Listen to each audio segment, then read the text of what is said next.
Olá a todos, sejam muito bem-vindos e bem-vindas a mais uma edição do VGSA. Eu sou o Diego Gimenez e todas as semanas eu recebo no programa um presidente de uma grande empresa do Brasil para entender os mais diferentes desafios da economia brasileira para os próximos anos. O meu convidado desta semana é Thiago Piovesan, CEO do grupo Índigo no Brasil, empresa francesa que é a maior gestora e administradora de estacionamentos do mundo. Thiago, seja muito bem-vindo ao VGSA, um prazer imenso te receber aqui com a gente. Muito obrigado, Diego, pelo convite, o prazer é todo meu. Thiago, eu começo o VGSA sempre falando um pouco sobre a trajetória profissional do nosso convidado, para o telespectador o conhecer melhor. Quero ouvir de você, então. Tenho aqui na ficha que você é CEO do Grupo Índigo aqui no Brasil desde 2018. Já são aí mais de 6 anos à frente dessa empresa aqui no Brasil. Passou por pandemia, passou por uma série de desafios, mas eu queria ouvir de você como é que você resume a sua trajetória profissional até a chegada à Índigo e esses 6 anos, quais foram os maiores desafios, na sua opinião? Maravilha, Diego. Bom, nunca é muito fácil a gente falar da gente mesmo, né? Mas sou formado em contabilidade, em ciências contábeis, né? Então, casado, 2 filhos. E a minha trajetória profissional é muito interessante, porque ela começa num viés e acaba naturalmente indo para outra vertente. Eu tenho hoje 30 anos, pouco mais dedicados na atividade profissional, sendo metade desse tempo em auditoria. Então, como contador formado, eu comecei minha carreira nas antigas Big Six ainda, né, empresa de auditoria contábil, passando aí por Coopers, por Arthur Andersen, por Deloitte e terminando a carreira com a Price. E aí, depois dessa atividade intensa, eu acabei mudando de lado da mesa, né? Eu gosto de falar que muitos dos meus clientes diziam, pô, tu acha complicado auditar, vem fazer, que é mais, vai ver como é que é mais difícil. Então, eu resolvi aceitar uma dessas provocações, e aí fui para o mundo corporativo e migrei para a área financeira. Então, fui CFO e RI de companhias abertas desde aquela data, passando pela área de óleo e gás, vivendo a crise do petróleo ali com o Petrobras, depois indústria de engenharia de maneira geral, até que veio o convite para ser CEO da operação da Índigo no Brasil, a qual foi recebi com um grande orgulho, né, e uma baita oportunidade de conseguir desenvolver esse projeto, já que em 2018, quando fui convidado para assumir a frente, a Índigo França, né, que a operação matriz é na França, né, em Paris, me convidou para fazer, naquele momento, a transição do então acionista de referência local para o controle total da companhia francesa e atuar junto com o antigo acionista na transição das operações no Brasil. Um pouquinho antes de toda esses desafios de pandemia e outras coisas surgirem aí, né, Diego? Certo, vou falar um pouco agora sobre o negócio da empresa. Recentemente, a Índigo anunciou um investimento de 3 milhões de reais no desenvolvimento de uma ferramenta de análise de dados de motoristas que estacionam os seus carros nos estacionamentos da empresa. Eu quero entender, é um investimento considerável, que tipo de retorno a Índigo espera obter a partir dessa análise para os seus clientes e também para a operação da companhia aqui no Brasil? É um passo que tem muito mais do que um retorno financeiro. Para mim, é um passo estratégico do modelo futuro, né, da nossa relação de estacionamento com as operações que a gente está conectado.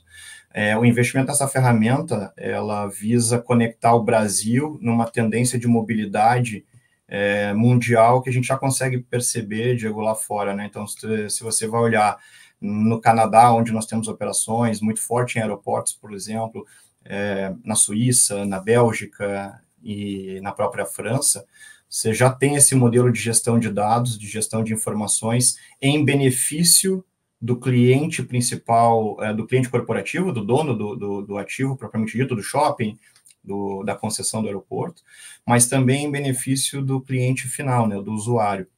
Então, como eu gosto sempre de falar, nós temos o benefício de experimentar uma série de mudanças disruptivas na área de mobilidade em países e em mercados diferentes do Brasil, aprender, desenvolver, aperfeiçoar e tropicalizar essas soluções para a nossa realidade, né? A gente vem fazendo esse acompanhamento de projeto desde então, e esse ano decidimos que é um momento bastante propício para que a gente desse o primeiro passo em trazer essa tecnologia, trazer essa opção para o Brasil. Basicamente, a ferramenta, ela tem como propósito capturar informações de maneira mais completas das operações e dos comportamentos da operação e dos clientes, né? Então, ela tenta reunir informações de previsão de tempo, se aquele item é um item sensível na operação, então, eventualmente, em parques abertos, em shows, em shoppings, alguma coisa assim. Tenta entender sazonalidade da operação, então também olhar se tem eventos na cidade, se tem eventos no ativo, se tem algum período de baixa de férias, algum evento climático que possa trazer algum impacto. Tenta trazer um pouco da percepção do usuário, então como é que a gente consegue levantar informações dos nossos clientes finais em relação à jornada, de onde eles residem, normalmente qual é o percurso que faz, qual é a frequência, quanto tempo fica, do que a gente consegue perceber pelo comportamento que eles mais gostam. E ela tem por trás um propósito bacana, que é reunir todas essas informações, não é dar acesso ou dados privilegiados a ninguém, mas é simplesmente entender a melhor combinação de fatores para ser aplicado em benefício da operação. Então, épocas onde você tem um fluxo menor, como é que você estimula esse fluxo aumentar, na época que você tem algum propósito, alguma promoção, ou algum evento específico que determinado parte dos nossos clientes manifestam um pouco mais de desejo, como é que a gente consegue chegar ativamente neles para provocar e que isso existe como uma opção. E esse é o ano onde a gente está começando esse desenvolvimento no Brasil. Nós iniciamos esse projeto pela área de aeroportos, né? Fortaleza, junto com a Fraport, é o primeiro piloto, e tem se mostrado bastante interessante os resultados, não só na gestão das áreas do estacionamento, mas também em oferecer experiências diferentes para os usuários, né? Para os clientes que chegam até essa operação. A ferramenta pode permitir também tarifas melhores em determinados dias ou em determinados horários do dia também. Há exemplos práticos desse tipo de funcionamento também em outras operações mundo afora, Thiago? A ferramenta possibilita esse tipo de gestão. Na verdade, o mundo de gestão que ela possibilita, ele é gigantesco, né, Diego? Mas, de fato, a gestão, como a gente chama de tabela dinâmica, o preço flexível, é mais uma das oportunidades que ela nos proporciona. Nós já estamos aplicando esse conceito, que basicamente, assim, simplificando um pouco a regra, é olhar para aqueles momentos de baixa demanda, de baixo pico, de baixa, né, em sazonalidades, e tentar criar ali preços mais atrativos, pacotes de estadias mais atrativas, tempo de permanência mais atrativo, algum combo que possa ser oferecido de produtos. Então, já estamos trabalhando nisso e também já conseguimos ver resultados práticos na operação de novo de Fortaleza e de outros aeroportos que estão iniciando agora também, já nesse tipo de gestão de tabela dinâmica de preços, né? Eu acho assim, quando a gente consegue reunir a inteligência, os dados, e consegue correlacionar isso, e não só fazendo histórico, né? Eu acho que é um grande ponto que a ferramenta nos permite, não é olhar pelo retrovisor o que aconteceu de ontem, mas é conseguir olhar a experiência do que aconteceu pelo retrovisor, conectar os eventos que causaram aquilo e olhar depois, a partir desse momento, projetar esses comportamentos para as tendências futuras e tentar ali já extrair algum plano que possibilite a gente maximizar a ocupação, as tarifas e a experiência de quem vai utilizar, né? Essa ferramenta de análise que a Indigo trouxe ao Brasil já está em funcionamento em outros países. E que tipo de inovação ou tendência já presente em outras operações pode chegar ao Brasil nos próximos anos? Ela já está em operação, como eu comentei, ela já está em vários países, na verdade. Inicialmente, ela teve uma vocação mais dedicada para a área de aeroportos, porque aeroporto você tem ali, se o aeroporto ele é mais de turismo, se ele é operação de negócio, se ele está mais ocupado no verão, se ele está mais ocupado no inverno, se ele está mais ocupado em dia de semana, final de semana. Então, ele começou nascendo por esse propósito, mas hoje ele está muito mais amplificado, né? Nós começamos nas operações de aeroportos, mas a ideia é que ela é tão potente que ela pode ser utilizada em qualquer outro tipo de ativo, como shopping centers, como eventos, arenas, né, parques, principalmente. A gente tem aí operações importantes de parques no Brasil, Parque Ibirapuera, Parque Vila Lobos, Parque Nacional de Iguaçu, e, enfim, outros aí no portfólio. Então, a gente consegue expandir, e a ideia é levar ela conceitualmente para todas, né? Porque também, quanto mais ampliado a geração de dados a gente tem, quanto mais gama de informação a gente consegue coletar, melhor e mais assertivo vai ser a oferta que a gente vai conseguir fazer para os clientes, e aqui clientes eu digo corporativos e clientes finais.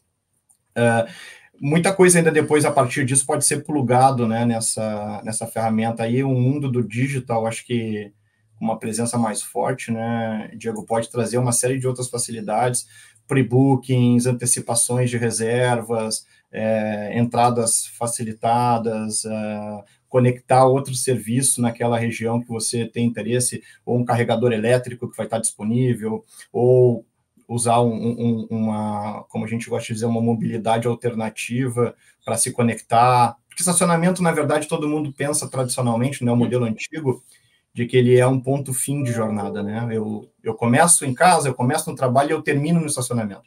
Quando, na verdade, o modelo futuro, né, inovador de estacionamento é que ele não tem essa restrição. O estacionamento ele é um ponto fim, ok? Mas ele também é um ponto de conexão, ele também é um ponto de potencialização de serviços, de hub de conexão, de hub de serviço. Então, a ideia é transformar o estacionamento realmente numa área muito mais smart, muito mais inteligente. É o primeiro contato que você tem com uma operação e o último que você tem. Então, a gente tem uma riqueza de informação ali que, se a gente souber usar e anteceder isso desde a reserva, desde a antecedência da frequência, pode ser muito, muito bem aplicado aí em benefício de todo mundo, né? Existem estacionamentos autônomos da Índigo no Brasil? É uma tendência que a gente pode ficar de olho nos próximos anos ou não? Isso não está no radar da empresa? O estacionamento autônomo ainda não é uma realidade viável, né? A gente tem alguns casos lá fora, mas eles ainda representam a exceção. Existe, eu acho que a tendência é assim como carros elétricos, né? Que há alguns anos atrás parecia alguma coisa muito futurista e hoje é uma realidade inquestionável. Essa questão toda de autonomia também chega aos estacionamentos. Mas atualmente ainda não é uma realidade por tecnologia, por amadurecimento de processos, ainda tem algumas fases que estamos superando, especialmente no exterior, e que no futuro vão se tornar aí opções no Brasil com certeza, mas ainda não, Diego. E, recentemente, a Volvo anunciou que o carregamento de outros carros elétricos que não sejam fabricados pela própria montadora vão começar a ser pagos. A Índigo oferece o serviço de carregamento de carros elétricos nos estacionamentos, ele é pago, é gratuito, e como é que a empresa enxerga a sustentabilidade financeira desse tipo de serviço nas operações? Tem um ponto interessante, eu vou falar de mercado e de negócio entre Brasil e resto do mundo dentro da Índigo, né? A Índigo, normalmente, ela tende a ser proprietária de todas as tecnologias que a gente utiliza no estacionamento. Então, desde aluguel de bicicletas, desde patinetes e carregadores. É assim na França, é assim na Bélgica, é assim na Suíça e em outros países. A curva de aprendizado no Brasil, só para voltar, no Brasil nós não temos essa pretensão, né? Então, no Brasil, porque o Brasil tem um tamanho continental, nós precisamos ser relevantes e completos na oferta de solução, a gente não quer fazer regionalização, então a capacidade de avançar com velocidade com tecnologia no Brasil ela é bem mais complexa do que a gente tem para fazer lá fora, e o nível de investimento também. Então, no Brasil, nós usamos muitas parcerias, né? A ideia é pegar parceiros que são especialistas no que fazem, que tenham conexão com os serviços e a experiência que nós oferecemos, e aqui a gente conecta as operações que temos, os locais que estamos operando, com a expertise dos parceiros, e a gente exponencializa o crescimento e a oferta de soluções.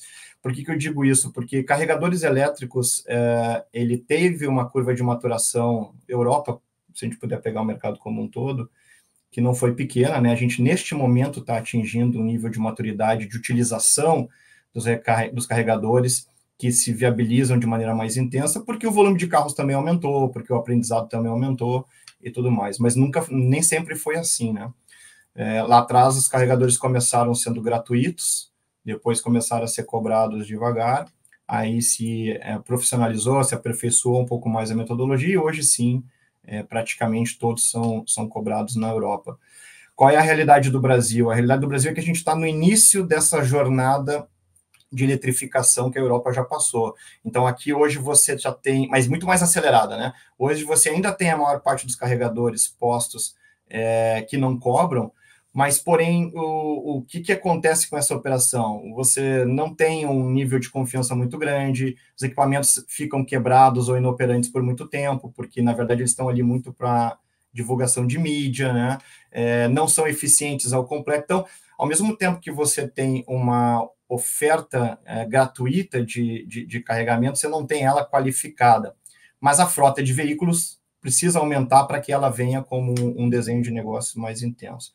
Nós começamos a ver essa curva um pouco mais acelerada com a entrada de alguns players na área automotiva, né, especialmente no final do ano passado, com mais intensidade.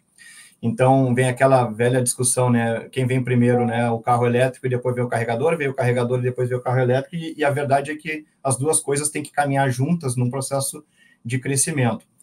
Hoje, o nosso modelo de negócio no Brasil é migrar todos os carregadores gratuitos para carregadores cobráveis, mas elevando sobremaneira a qualidade do serviço que é prestado, a qualidade do nível de serviço que é oferecido, com confiança no equipamento, com opção de reservar o local, se você já sabe que vai em determinado ponto, com uma qualidade de carga muito mais intensa. E para isso a gente está usando bastante parceiros, né? Parceiros para fazer isso. O nosso principal parceiro é a Raizen, que é do grupo Shell, na qual a gente tem feito alguns projetos conjuntos para oferecer os carregadores e toda a oferta de eletrificação através da cobrança. Mas ainda tem uma curva de maturidade, Diego, que vai acontecer, quer dizer, eu acho que a gente vai chegar nessa fase mais rápido que a Europa chegou, né? Isso é o que está nos mostrando.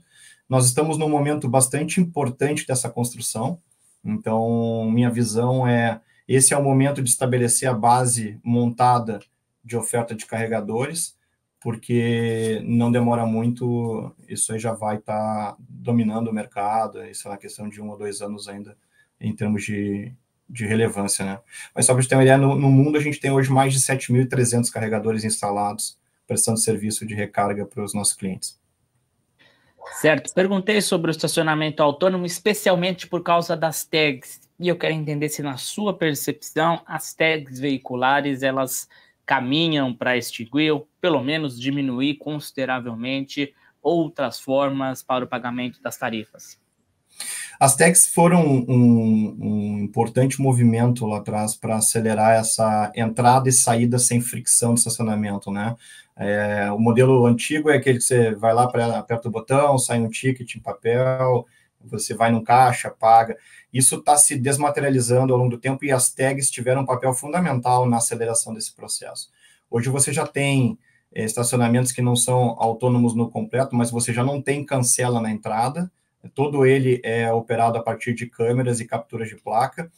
O pagamento pode ser absolutamente todo digitalizado, sem você tocar uma tecla, sem você passar por um caixa, sem você ir a algum terminal, simplesmente mapeando a placa de entrada e depois escaneando a placa de saída. Basicamente como uma tag funciona, só que com uma tecnologia de câmera ao invés de fazer e antena. O Brasil é um país que tem uma cultura do digital muito intensa, né? Comparado a outros países, a gente aqui tem uma penetração digital muito maior e tudo que nasce com esse viés tende a ganhar relevância de maneira mais intensa. Então, o que a gente está vendo é uma nova fase dos estacionamentos, que ele não é exatamente o full autônomo, mas ele é uma entrada e saída bem mais automática, bem menos com contatos, com touch points, seja de pagamento, seja de identificação. Então, as tags, elas participam desse mercado também, né? Isso não vem para substituir, mas acaba sendo uma solução complementar. As tags acabam sendo meios de pagamento dentro desse ambiente digital de entrada e saída, que já se coloca aí na operação, e eu tenho certeza que vai ganhar espaço aí cada vez mais nos próximos anos. Tiago, uma pesquisa da OLX revelou que cerca de 70% dos jovens entre 18 e 28 anos não têm a compra de um carro próprio como prioridade. É nitidamente uma geração mais avessa a dirigir ou a comprar carros próprios. Como a Índigo se prepara para essa realidade que deve crescer, que deve bater na porta nos próximos anos? Tem algumas questões qualitativas interessantes aí nessa percepção, Diogo. Fato é que hoje a geração atual tem uma pegada mais de sustentabilidade, de maneiras mais leves de se locomover, enfim, pelo desenho das cidades atuais. Então, uma das iniciativas que a gente está promovendo para responder a esse novo comportamento é trazer para o Brasil, e aí voltando um pouquinho à tua pergunta inicial, que outras soluções a gente traz para cá, é o cicloparque, por exemplo. O cicloparque nada mais é do que um estacionamento sofisticado para bicicletas e bicicletas elétricas, que hoje a gente não tem um espaço apropriado para acomodar. Isso responde a um pouco dos novos meios de transporte que a gente está vendo aí, como isso intensificando. É óbvio que por trás disso, entre existir o desejo e ter a infraestrutura apropriada para que os usuários possam usar esses novos meios, essa nova realidade, tem uma distância muito grande, né? Então, você basta hoje tentar usar bicicletas em grandes centros, grandes capitais do Brasil, e você vai ver que ainda tem, apesar de ter melhorado muito, ainda tem muita dificuldade, e isso é um limitador. Então, tem uma construção em conjunto entre melhorar a infraestrutura, priorizar isso nos planos das cidades, ao mesmo tempo que a geração nova também ocupar. Mas eu acho que o segredo aqui é a gente se ajustar, é a gente não se colocar como uma empresa de estacionamento, né? Pura e simplesmente. Eu gosto de dizer que a gente tem na mão não só o parking das operações, a gente tem a responsabilidade de ser um parceiro da jornada mais suave do cliente e de um parceiro de negócio do proprietário do ativo. Então, eu gosto de ver que a Índigo, quando a gente entra num shopping, eu não entro só para controlar a entrada e saída de veículo e estacionamento. Eu quero que o shopping me veja como um parceiro de criação de informação, de criação de valor, para potencializar o próprio negócio dele principal, o próprio core business, que é o shopping. Mesma coisa num aeroporto, mesma coisa num centro de eventos. E trazer atividades tipo estacionamentos de bicicletas, oferecer hubs de conexão, oferecer carregadores elétricos, ter atividades de last mile dentro da área do estacionamento, ter atividades de storage dentro do estacionamento, enfim, uma série de outras opções que a gente tem de serviço, é a gente reexplicar o estacionamento, reexplicar a mobilidade.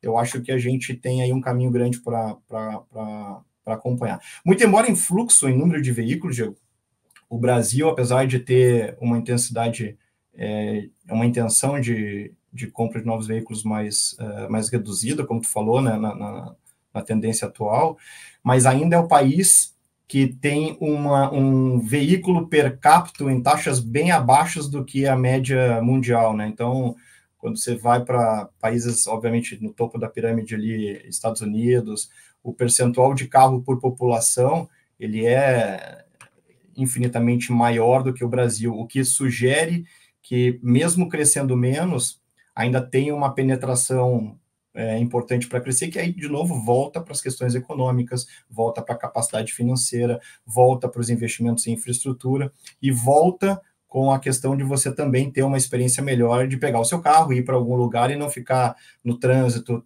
parado, travado, né, que também afeta muito essa motivação da nova geração de comprar carro, né? E, Tiago, a Índigo administra estacionamentos de aeroportos, shoppings, parques. Em que tipo de concessão a empresa está de olho para os próximos anos? Tem algum mercado que recebe uma atenção especial? É o setor público, como Zona Azul, por exemplo? É o setor privado? Algum segmento específico? O que está especialmente no radar da Índigo para aumentar a sua operação nos próximos anos? A Zona Azul, a gente entende que ainda tem um espaço grande para que os modelos de negócio, os modelos de concessões sejam aprimorados para se tornar ainda uma operação com segurança jurídica, né? Então, a gente tem operações de Zona Azul ao longo do país, mas a gente percebe que elas são mais complexas de lidar com relação ao que tá contratado. Então, nós estamos atentos a oportunidades, é uma área que a gente imagina crescer, mas é uma área que a gente imagina crescer com responsabilidade, com realmente projetos que tenham proteções jurídicas, que tenham modelos de gestão combinados com prefeituras e que possam fazer essa operação realmente ser uma operação bem estruturada e confiável.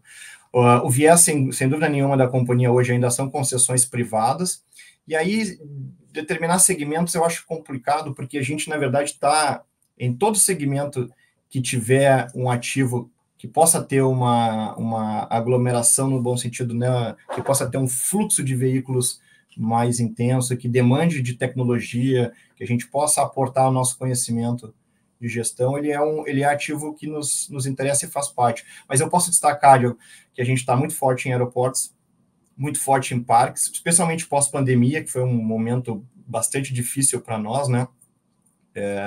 Onde a gente teve muita restrição de circulação de veículos e fomos bastante afetados, mas pós-pandemia a gente viu que essa parte de entretenimento no Brasil ganhou um espaço bastante grande, né? Muitos empreendimentos novos, muitas concessões foram feitas de parques e a gente conseguiu desenvolver um expertise e um know-how para lidar com esse tipo de operação bastante alto, o que tem nos colocado aí com bastante ênfase nesse processo. Então, acho que por aí tem oportunidade de crescimento, e mais de crescimento, oportunidade de a gente aportar essa experiência de gestão de tecnologia em benefício do ativo principal, né? Do parque, por exemplo.